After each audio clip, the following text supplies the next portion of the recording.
Tim Legler alongside, and very quickly before we get to Golden State, you can't miss 27 threes in a row and win, and yet you did mention the officiating, and I mentioned it at the top, that Houston fans did have a beef, and what role did those missed calls play? You know, people lose their mind because they think you're giving an excuse for the outcome. That's not what you're doing, but I can't deny the fact that there were a couple calls here in the third quarter. When you're trying to keep a great team at bay, you know, you need to get some of these calls, and that's not one of them right there. But these are just missed threes. Right, these are just missed threes, but there was a drive by Eric Gordon, got hammered by two guys, no call. There was a 4-point play by James Harden that they ruled that weird swing-through rule where he now takes it out on the side. Right. Those are enormous plays when you're trying to hold off a team like this. It shifts the momentum a little bit. It's not why they lost. They lost because of this, okay?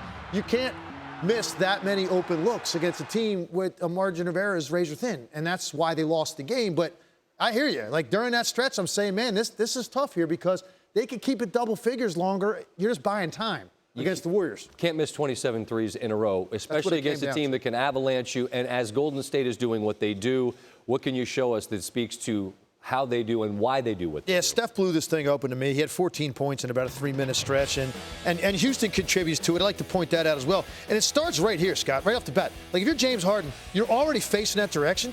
Just turn and sprint and get back. You know what that does? It keeps the ball in front of you. Like, that's what you should be doing right here in a tie game with 4 minutes left. Instead, watch this. Unfortunate. James Harden, for some reason, lunges at the ball. This is second tightest handle in the NBA. He's going behind his back, and now you're out of the picture. You're killing your team. It's false hustle to me. Now you got the center on you. So here comes Clint Capella chasing Steph Curry. And I'm going to show you this pass and chase that I love so much. This is Curry from his MVP year. Hasn't done it as much this season. And here you go. Eric Gordon, nice job. You pin Steph behind the backboard, basically. Here's Jordan Bell. Steph's going to make this pass. Rookie. Watch what happens when he does it. Eric Gordon jumps in the air to make a play on the ball, and Clint Capella completely relaxes because that's what you do as a defender when your guy passes the ball. Steph, he chases where he threw it. And now a little clever act by Jordan Bell between the legs, screens Capella, and there's a three. But that's Steph, relentless energy trying to chase down the next one. Now, talk about a combination defense, offense here. Love this one. So here you go. Never leave strong side corner. Durant stays on Gordon. I like the fact that Livingston is on this side, making him go right. You've got to have the backline guy step up. The top line guy has to drop. Now, James Harden is looking at this right here. He wants to throw the lob to Capella. Problem is, Steph Curry does an incredible job of pinching down and getting into his lower body, which makes Harden think that this pass then is open. Watch Curry's reaction. So he bumps on Capella, reacts, reads the passing lane, off and running. I want to show you some right here, Scott. That happened a couple times, by the way, to Harden. It absolutely did. He had some bad turnovers in the second half just like that. I want to point this out because this really bothers me. This is Clint Capella right here. This is James Harden right here. All right, here comes Klay Thompson, right? He's going to put his track shoes on. Keep in mind where Capella is and keep in mind where James Harden is.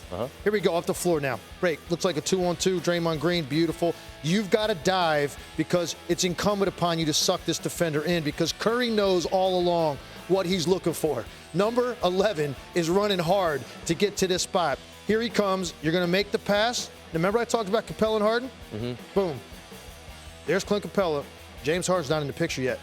Okay, and what you end up with is Klay Thompson shooting a wide open three, and I'm going to go ahead and do this when that happens. Turn that 80 to an 83 before he shoots it.